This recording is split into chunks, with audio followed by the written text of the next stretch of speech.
ओम शांति। आज है 3/7/2025 की साकार मुरली से। बाबा ने कहा इसमें कि मीठे बच्चे, हाँ जी बाबा, इस बेहद नाटक में तुम वंडरफुल एक्टर हो। यह अनादि नाटक है, इसमें कुछ भी बदली हो नहीं सकता। तो ये बेहद का नाटक है और वंडरफुल एक्टर हैं हम, और ये अनादि नाटक है। तो इसमें कुछ भी बदली नहीं हो सकता। जैसे पिछले कल्प में हुआ था वैसे ही इस कल्प में भी चलता है। तो यह ड्रामा अनुसार उसी तरह से हर कल्प चलता है, इसमें कुछ भी बदली हो नहीं सकता। प्रश्न किया बाबा ने, बुद्धिवान दूरादेशी बच्चे ही किस गुह्य राज को समझ सकते हैं? उत्तर दिया है, मूल वतन से लेकर सारे ड्रामा के आदि मध्य अंत का जो गुह्य राज है वह दूरादेशी बच्चे ही समझ सकते हैं। बीज और झाड़ का सारा ज्ञान उनकी बुद्धि में रहता है। वे जानते हैं इस बेहद के नाटक में आत्मा रूपी एक्टर जो यह चोला पहनकर पाठ बजा रही है, इसे सतयुग से लेकर कलयुग तक पाठ बजाना है। कोई भी एक्टर बीच में वापस जा नहीं सकता। यह मूल वतन से लेकर सारे ड्रामा का आदि मध्य अंत का, इस झाड़ का चक्र और बीज है ना। तो ये हर बच्चे की मतलब जो ज्ञान श्रीमत धारण करते हैं तो उनकी बुद्धि में ये रहता है, और ये भी जानते हैं कि ये बेहद का नाटक है। इसमें आत्मा इस शरीरधारी बनकर यहाँ पर रोल में पार्ट बजाती है, अपना रोल प्ले करती है इस सृष्टि चक्कर पर। इसे सतयुग से लेकर कलयुग तक पार्ट बजाना ही होता है, और कोई भी एक्टर बीच में जा नहीं सकती। जैसे जैसे जिसकी प्रारब्ध है, जो अगर कोई सतयुग में है तो वो अपने पूरे 84 जन्म लेकर ही वापस जाएगी, और जो जिनका प्रारब्ध त्रेता की है फिर वो त्रेता में आकर फिर वापस जाएंगे कलयुग में आके, कि जैसी जैसी प्रारब्ध है वो वैसा वैसा पाठ बजाकर अपना जाएगा। तो बाबा कहते हैं कि इसमें एक्टर कोई भी बीच में वापस नहीं जा सकती। ये बुद्धिमान दूरादेशी बच्चे इस गुह्य राज को समझ सकते हैं। गीत है तूने रात गवाई। ओम शांति। ओम शांति बाबा। यह गीत बच्चों ने सुना। अब इसमें कोई अक्षर राइट भी है तो कोई रॉन्ग भी है। तो यह गीत है, बना हुआ तूने रात गवाई सो के और 3 दिवस गवाया खाए के। हीरे जैसा जन्म है कौड़ी बदले जाए, इस तरह से ये गीत है। तो बाबा कहते हैं कि अब इसमें कोई अक्षर राइट भी है कोई रॉन्ग भी है। सुख में तो सिमरन किया नहीं जाता है ना, तो सुख में तो सिमरन करने की दरकार ही नहीं, ना ही वहाँ पर ऐसी स्मृति रहती है कि कोई परमात्मा है जिन्हें याद करना, क्योंकि सुख में दरकार ही नहीं है सिमरन करने की। दुख को भी आना है ज़रूर। तो द्वापर युग से जब देह भान में आती है आत्मा तो फिर उसका दुख का पार्ट शुरू हो जाता है, फिर उसे दुख आने शुरू हो जाते हैं। तो दुख हो तब तो सुख देने के लिए बाप को आना पड़े। तो बाबा का भी आना तभी होता है जब दुखी होकर आत्माएं पुकारती हैं। तो मीठे मीठे बच्चों को मालूम है अभी हम सुखधाम के लिए पढ़ रहे हैं। शांतिधाम और सुखधाम, पहले मुक्ति फिर होती है जीवन मुक्ति। शांतिधाम घर है, वहाँ कोई पार्ट नहीं बजाया जाता। शांतिधाम यानी मूल वतन, शांतिधाम वो है आत्माओं का घर। तो वहाँ पर कोई भी पार्ट नहीं बजाया जाता, कोई रोल नहीं प्ले किया जाता। वहाँ मन बुद्धि संस्कार मर्ज स्थिति में होते हैं, इमर्ज नहीं होते। वहाँ पर आत्मा एकदम स्टिलनेस में होती है ना, जैसे सुप्त अवस्था में। तो एक्टर्स घर में चले जाते हैं तो वहाँ कोई पार्ट नहीं बजाते। पार्ट स्टेज पर बजाया जाता है, यह भी स्टेज है। तो ये सृष्टि चक्कर यहाँ पर स्थूल वतन स्थूल में हम ये जैसे कि एक स्टेज है, यहाँ पर शरीर लेकर 5 तत्वों का शरीर का आधार लेकर यहाँ पर पार्ट प्ले करते हैं, ये स्टेज है। तो जैसे हद का नाटक होता है वैसे यह बेहद का नाटक है। तो यह भी पूरा सृष्टि चक्र एक क्या है, बेहद का नाटक। तो इनके आदि मध्य अंत का राज सिवाय पाप के कोई और समझा ना सके। तो इसका आदि कैसे होता है, मध्य कैसे होता है, अंत कैसे होता है, और फिर परमात्मा श्रीमत देकर और आत्माओं को उसके सत्य स्वरूप का ज्ञान देकर वापस कैसे ले जाते हैं। तो ये सिर्फ एक परमात्मा के सिवाय और कोई समझा ना सके, क्योंकि वह इस नाटक से अलग है, जीवन मरण में नहीं आते, इस स्थूल दुनिया में नहीं आते। तो वास्तव में यह यात्रा अथवा युद्ध अक्सर सिर्फ समझाने में काम में लाते हैं। तो ये यात्रा और युद्ध अक्सर सिर्फ समझाने के लिए यूज़ किया जाता है, लेकिन ऐसी कोई बात नहीं। युद्ध किससे होता है, अपने ही संस्कारों से, अपने ही संकल्पों से। बाकी इसमें युद्ध आदि की कोई आदि कुछ है नहीं। यात्रा भी अक्षर है, बाकी है तो याद, है ना। यात्रा कह देते हैं लेकिन है तो यह याद, बुद्धि से परमात्मा को याद करना, याद की यात्रा। तो याद करते करते पावन बन जाएगा। तो जितना जितना परमात्मा के सानिध्य में रहकर बुद्धि योग परमात्मा से लगाएंगे, याद करेंगे, तो उतना ही पवित्र बनते जाएंगे। तो यह यात्रा पूरी भी यहाँ ही होगी, है ना। तो ये यात्रा भी यहाँ ही पूरी होती है, कहाँ जाना नहीं है, कहीं पर भी जाना नहीं है। बच्चों को समझाया जाता है पावन बनकर अपने घर जाना है, यानी अपने सत्य स्वरूप में, अपने आत्मिक स्वरूप में रहना है, टिकना है। तो अपवित्र तो जा ना सके। अपवित्र यानी देह भान, तो जो देह भान में है, देह में रोल कॉन्शियसनेस में फंसे हुए हैं, तो वो वहाँ नहीं जा सकते। अपने को आत्मा समझना है। मुझ आत्मा से में सारे चक्र का पार्ट है ना। तो यही समझना है कि मैं एक आत्मा हूँ और ये सारे चक्र का पार्ट जो है वो मुझ आत्मा में ही है। अभी वह पार्ट पूरा हुआ है। बाप राय देते हैं, बहुत समझ, बहुत सहज, मुझे याद करो।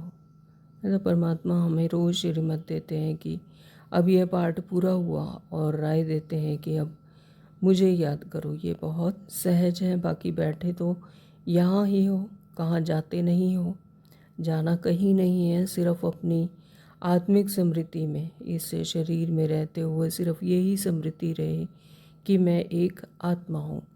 बाप आकर कहते हैं मुझे याद करो, तो तुम पावन बन जाएंगे। युद्ध कोई है नहीं, अपने को तमो प्रधान से सतो प्रधान बनाना है। अपने आप को तमो प्रधान से यानी देह भान से आत्मिक स्वरूप में लाना है। तमो प्रधानता से ये स्मृति दिलानी है अपने आप को कि मैं आत्मा हूँ, और यह सिर्फ पार्ट है जो उसे साक्षी होकर देखना है, साक्षी दृष्टा बनना है। तो माया पर जीत पानी है। बच्चे जानते हैं 84 का चक्र पूरा होना है। भारत सतो प्रधान था, उसमें जरूर मनुष्य ही होंगे, जमीन थोड़ी ही बदलेगी, है ना। तो ये 84 का चक्र पूरा होना है। भारत सतो प्रधान था, तो यहाँ पर कोई ज़मीन तो नहीं चेंज हुई, कि ऐसा तो नहीं कि ज़मीन चेंज हो जाए।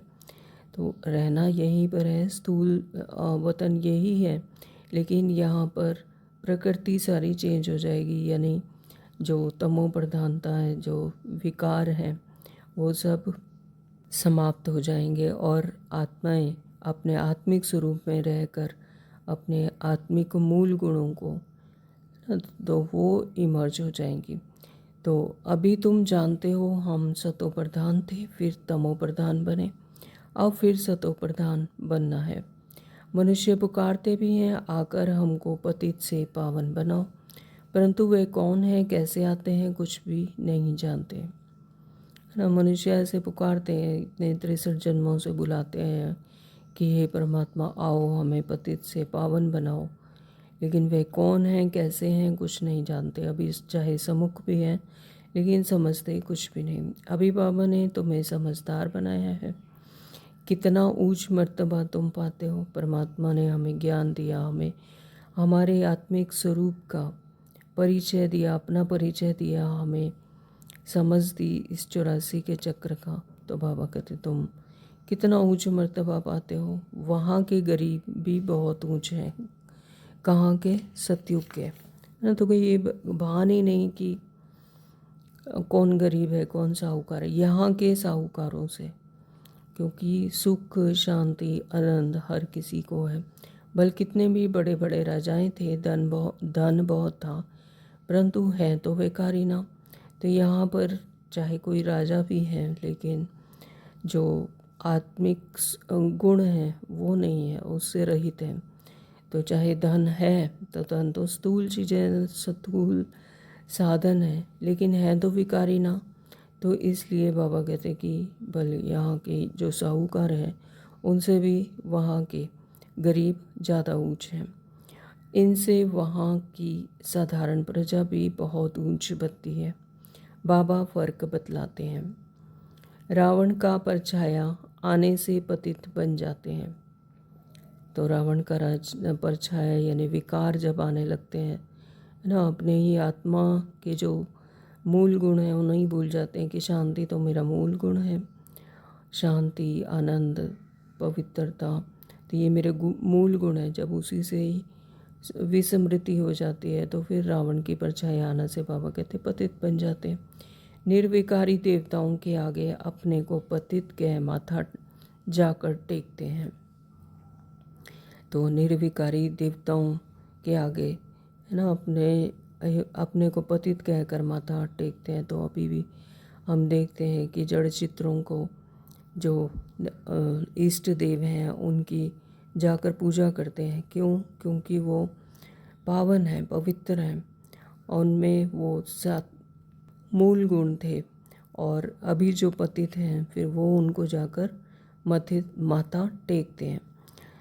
बाप यहाँ आते हैं तो फट से ऊंच चढ़ा देते हैं, है ना। तो परमात्मा आकर हमें अपने आत्मिक स्वरूप की, अपने वास्तविक स्वरूप की समझ देते हैं, तो ऊंच चढ़ा देते हैं।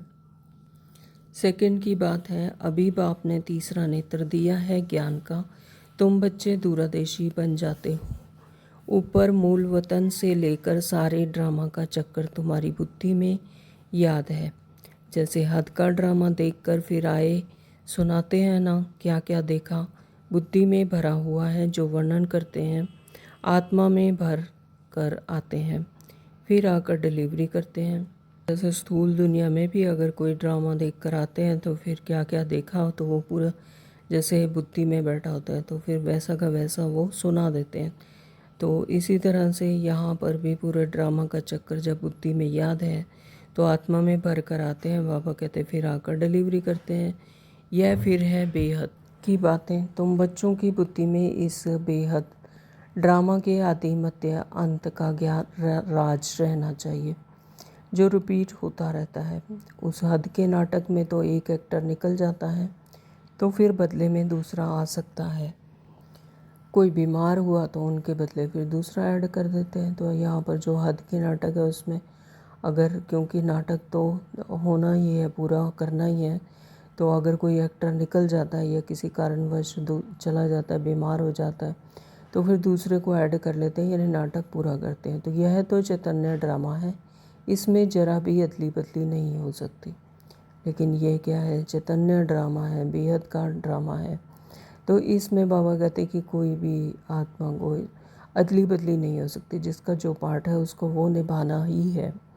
तुम बच्चे जानते हो हम आत्मा हैं, यह शरीर रूपी चोला है जो पहनकर हम बहुरूपी पार्ट बजाते हैं। तो जन्म दर जन्म हमने अनेक चोले लिए, अनेक शरीर लिया, अनेक पार्ट बजाए। तो बाबा कहते फिर तुम हर जन्म में एक नया चोला लेकर एक बहुरूपी पार्ट बजाते हैं, अलग अलग तरह से पार्ट निभाते हैं। नाम रूप देश फीचर्स बदलते जाते हैं। एक्टर्स को अपनी एक्ट का तो मालूम होता है ना। बाप बच्चों को यह चक्कर का राज तो समझाते रहते हैं।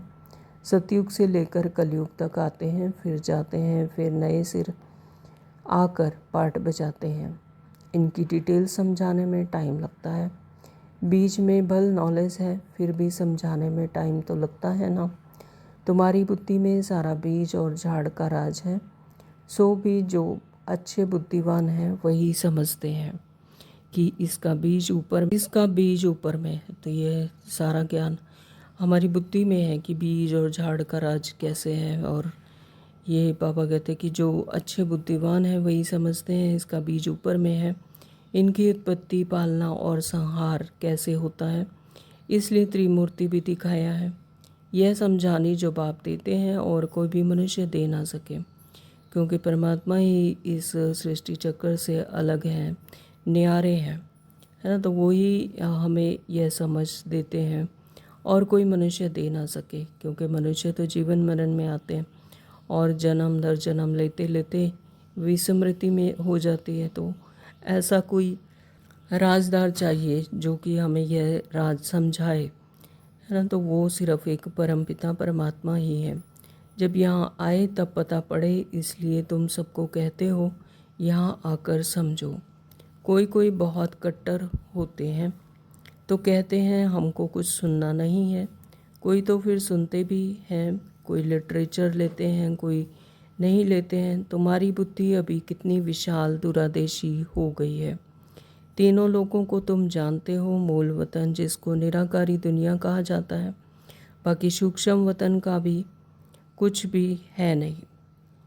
तो बाकी बाबा ने कल परसों भी बताया था कि सूक्ष्म वतन सिर्फ एक खेल पाल है।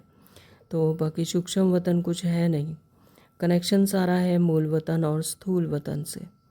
तो कनेक्शन सिर्फ मूल वतन में आत्मा अपने आत्मिक स्वरूप में रहती है और स्थूल वतन में इस 5 तत्वों की दुनिया का आधार लेकर पाठ बजाने के लिए आती है।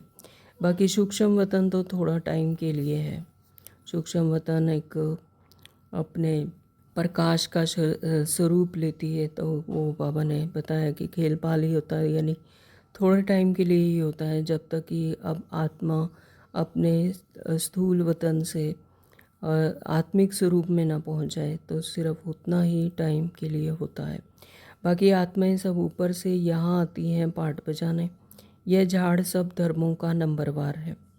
तो यह झाड़ भी सभी धर्म जो हैं अपने अपने टाइम पर वो धर्मों की आत्माएं नीचे उतरती हैं। तो यह झाड़ सब धर्मों का नंबरवार है। तो जैसे जैसे कोई जिसका पुरुषार्थ है उस अनुसार वो सृष्टि चक्कर में आती हैं। तो यह है मनुष्यों का झाड़ और बिल्कुल एक्यूरेट है। कुछ भी आगे पीछे हो ना सके, ना आत्माएं और कोई जगह बैठ सकती हैं। आत्माएं ब्रह्म तत्व में खड़ी होती हैं। जैसे स्टार आकाश में खड़े हैं।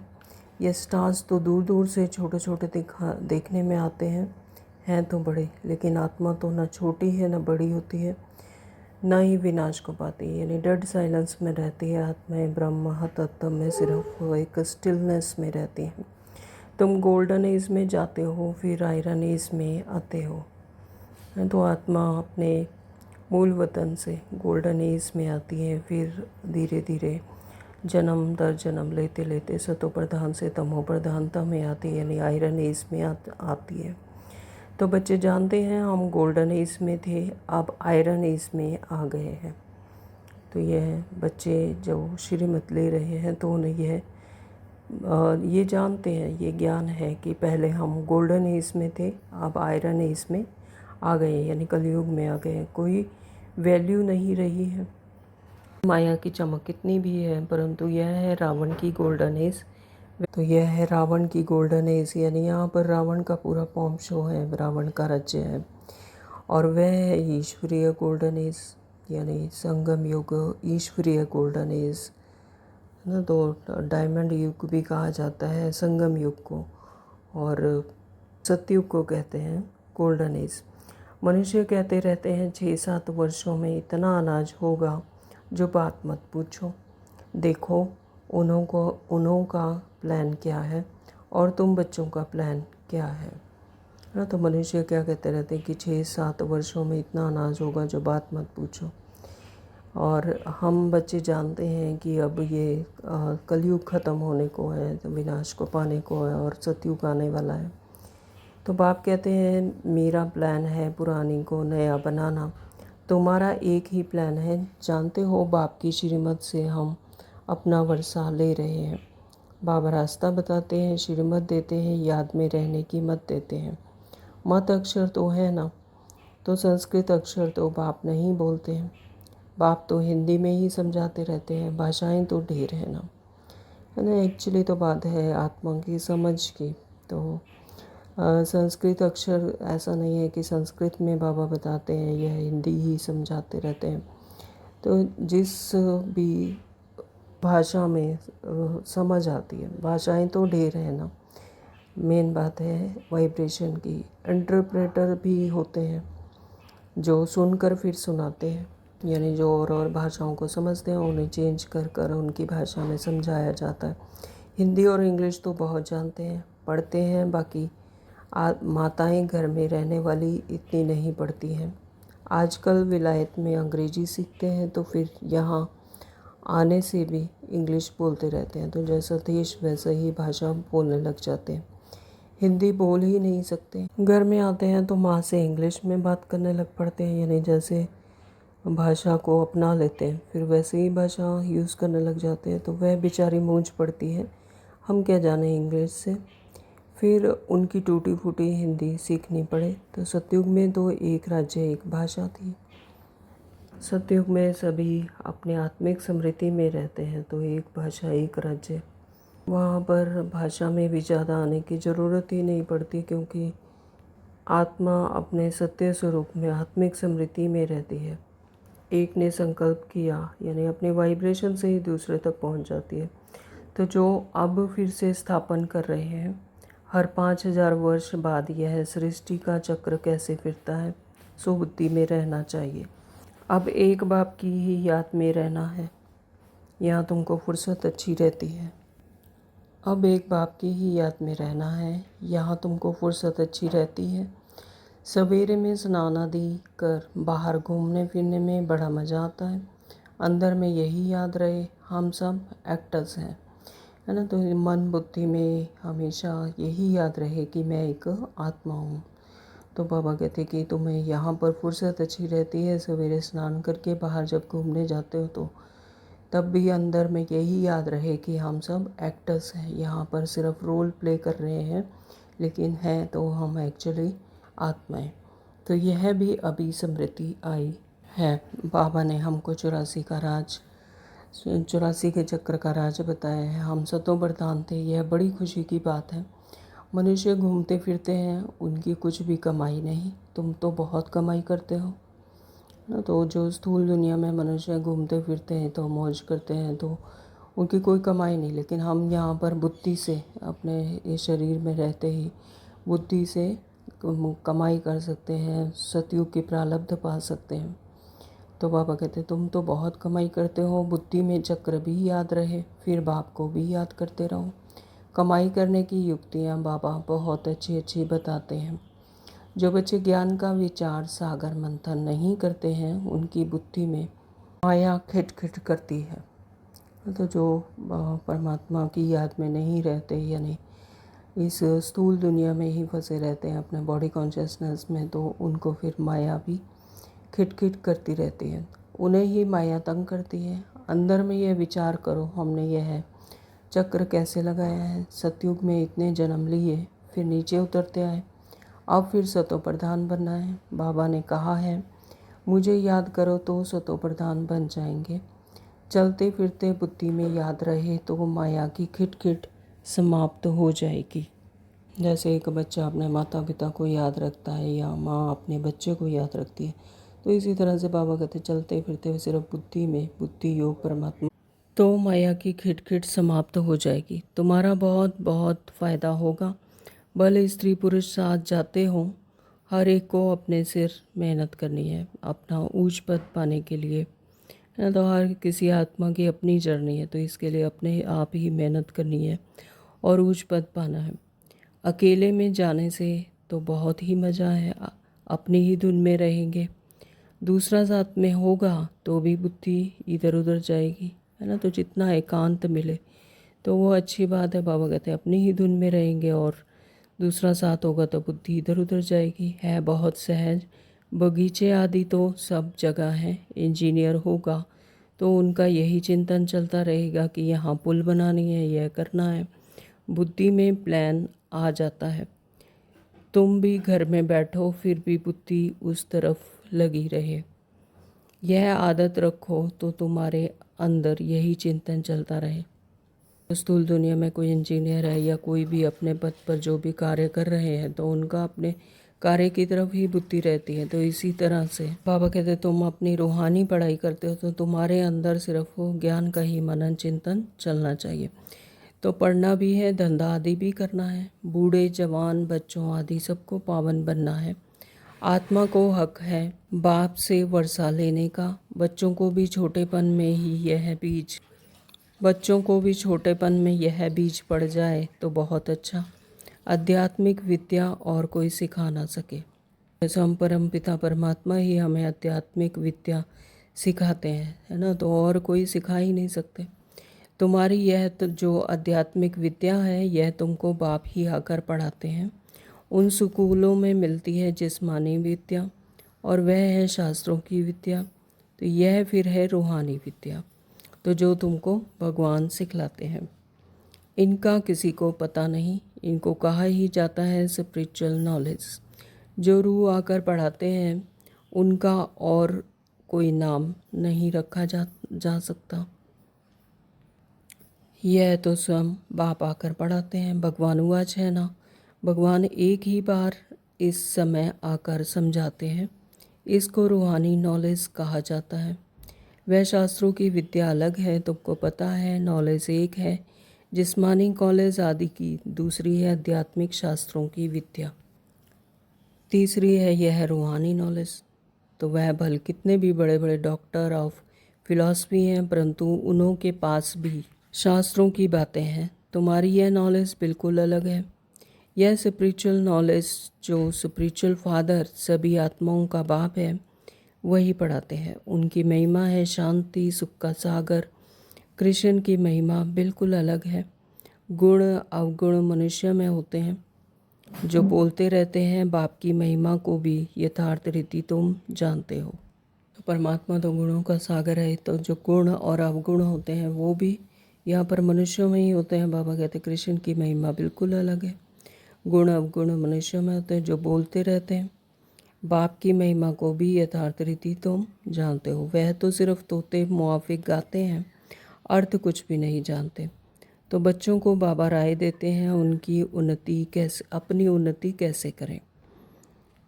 पुरुषार्थ करते रहेंगे तो फिर पक्का होता जाएगा। फिर ऑफिस में काम करने के समय भी यह स्मृति आएगी कि ईश्वर की स्मृति रहेगी। बाबा कहते हैं कि पुरुषार्थ करते रहेंगे तो जैसे ये पक्का होता जाएगा, रूटीन बन जाती है, तो फिर कोई भी काम करते चाहे ऑफिस में ही काम करते हुए भी यही स्मृति आएगी और ईश्वर की स्मृति रहेगी। माया की स्मृति तो आधा कल्प चली है। अभी बाप यथार्थ रीति बैठ समझाते हैं। अपने को देखो हम क्या थे अब क्या बन गए हैं। फिर हमको बाबा ऐसा देवता बनाते हैं। यह भी तुम बच्चे ही नंबरवार पुरुषार्थ अनुसार जानते हो। पहले पहले भारत ही था, भारत में ही बाप भी आते हैं पार्ट बजाने। तुम भी आदि सनातन देवी देवता धर्म के हो ना, तुमको पवित्र बनना है, नहीं तो पिछाड़ी में आएंगे, फिर क्या सुख पाएंगे। भक्ति जास्ती नहीं की होगी तो आएंगे नहीं, है ना। तो भक्ति का ही फल है ज्ञान।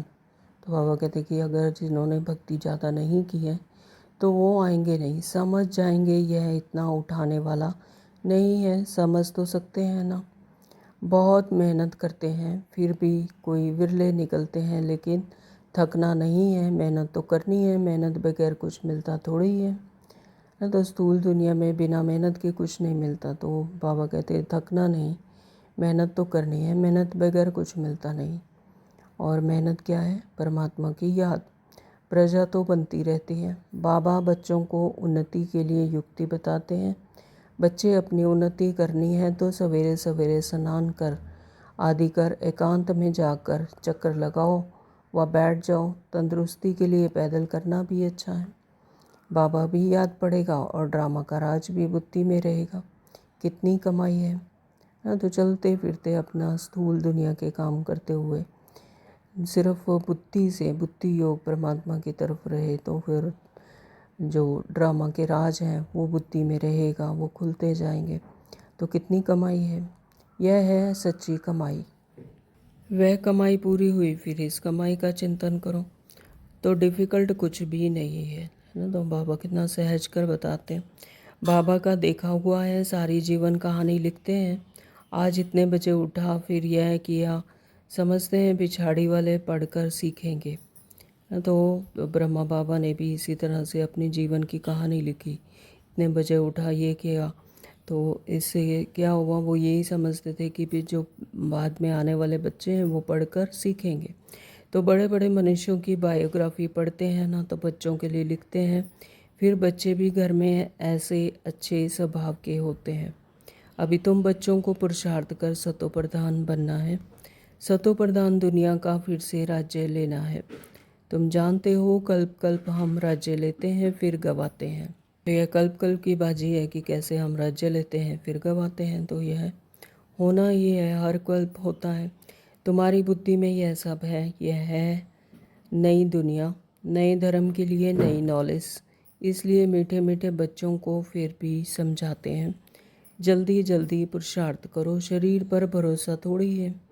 तो ये शरीर 5 तत्वों से बना हुआ है, ये विनाशी है, तो इस पर कोई भरोसा थोड़ी है। लेकिन जो परमात्मा की याद है, पुरुषार्थ है, वो इस शरीर में ही रहते हुए कर सकते हैं।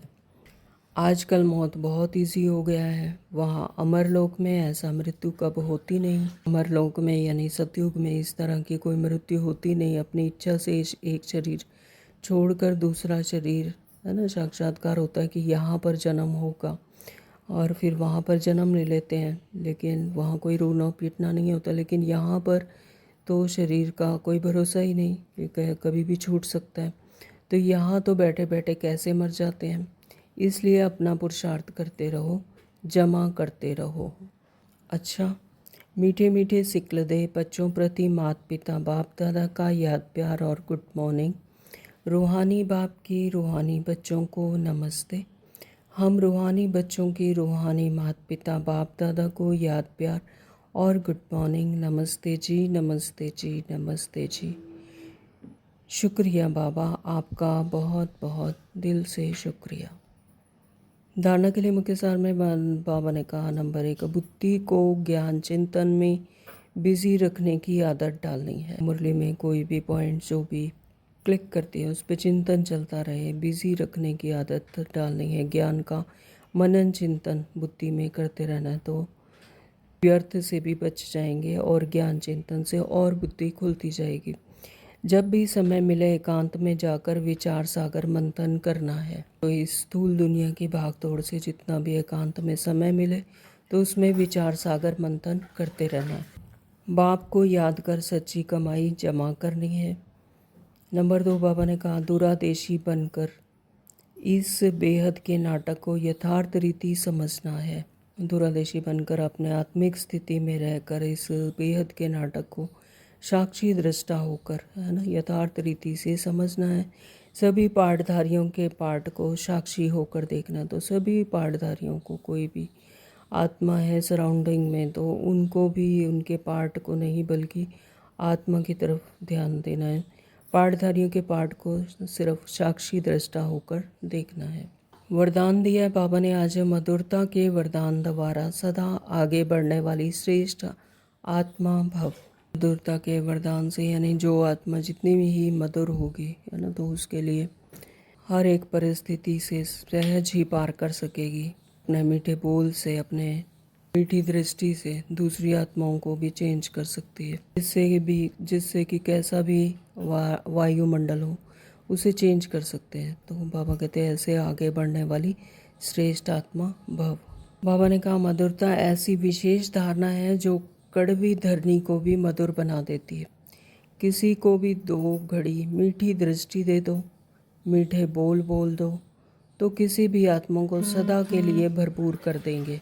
2 घड़ी की मीठी दृष्टि व बोल उस आत्मा की सृष्टि बदल देंगे, वायुमंडल ही चेंज हो जाएगा। तो आपके 2 मधुर बोल भी सदा के लिए उन्हें बदलने के निमित्त बन जाएंगे। जहाँ पर मधुरता होती है वहाँ पर किसी को भी चेंज करना यानी बदलने के निमित्त बन जाएंगे। इसलिए मधुरता का वरदान सदा साथ रखना। जो हमें मधुरता का वरदान बाबा ने दिया है तो उसको मधुरता को अपने व्यवहार में, अपने बोल में और अपनी दृष्टि में मधुर रखना। बाबा कहते हैं कि सदा मीठा रहना और सर्व को मीठा बनाना। स्वयं मीठे रहेंगे तो फिर सराउंडिंग जो आत्माएं हैं वह भी मीठी हो जाएंगी, यानी वो भी मधुर हो जाएंगे, उनका व्यवहार भी मधुर हो जाएगा। यह है युक्ति, सदा मीठा रहना और सर्व को मीठा बनाना। स्लोगन दिया बाबा ने, हर परिस्थिति में राजी रहो तो राजयुक्त बन जाएंगे। हर परिस्थिति में राजी रहना यानी उसको एक्सेप्ट कर लेना, तो ये है राजयुक्त बन जाएंगे। राज कौन होते हैं? जिन्हें राज पता नहीं, इस ड्रामानुसार सब हो रहा है, ड्रामा पर निश्चय नहीं है ना, तो वो होते हैं नाराज। लेकिन यहाँ पर तो बाबा का हर एक बच्चा राजयुक्त है, तो हर परिस्थिति में राजी रहो, बाबा कहते तो राजयुक्त बन जाएंगे। जो हो रहा है, जैसा हो रहा है, सब एक्यूरेट हो रहा है, कल्याण के लिए ही हो रहा है। ओम शांति। आज के अव्यक्त इशारे हैं, संकल्पों की शक्ति जमा कर श्रेष्ठ सेवा के निमित्त बनो। जब और सब संकल्प शांत हो जाते हैं, बस एक बाप और आप, तो इस मिलन की अनुभूति का संकल्प रहता है, तब संकल्प शक्ति जमा होती है। इस संसार से, इस दुनिया से उपराम होकर सिर्फ एक ही परमात्मा की याद में, परमात्मा के सानिध्य में, बस एक परमात्मा बाप और एक मैं आत्मा। बाबा कहते हैं कि जब सिर्फ यही संकल्प एक रहता है, इस मिलन की अनुभूति का ही संकल्प रहता है, तब संकल्प शक्ति जमा होती है, यानी परमात्मा की याद से संकल्प शक्ति जमा होती है और योग पावरफुल हो जाता है। इसके लिए समाने व समेटने की शक्ति धारण करो। इसके लिए समाने और समेटने की शक्ति, यानी क्यों, क्या, कैसे के क्वेश्चन में, व्यर्थ क्वेश्चन में मत जाओ। जो कुछ हो रहा है कल्याण के लिए है, ड्रामा अनुसार हो रहा है, ड्रामा एक्यूरेट है। चारों तरफ से अपनी बुद्धि को समेट कर सिर्फ एक परमात्मा को याद करना। तो बाबा कहते समाने व समेटने की शक्ति धारण करो। संकल्पों पर फुल ब्रेक लगे, ढीली नहीं। संकल्पों पर पूरा कंट्रोल आत्मा का। 1 मिनट में बिंदी लग जाए, 1 सेकंड में बिंदी लग जाए। बाबा कहते हैं अगर 1 सेकंड के बजाय ज़्यादा समय लग जाता है तो समाने की शक्ति कमज़ोर है। क्यों, क्या, कैसे के विस्तार में नहीं जाना है, 1 सेकंड में समा लेना है। ओम शांति। सारा दिन सागर मंथन कर, विचार सागर मंथन करना है श्रीमत का। बाप को याद कर सच्ची कमाई जमा करनी है। इस बेहद के नाटक को साक्षी होकर, साक्षी दृष्टा बनकर देखना है। मधुरता का विशेष गुण धारण करना है। हर एक आत्मा के प्रति मीठी दृष्टि और मीठे बोलकर उस आत्मा कोई भी सृष्टि बदलने के निमित्त बनना है। और एक बाबा ने बताया कि हर परिस्थिति में राजी रहना है, तब राजयुक्त बन जाएंगे। ओम शांति। Thank you Baba.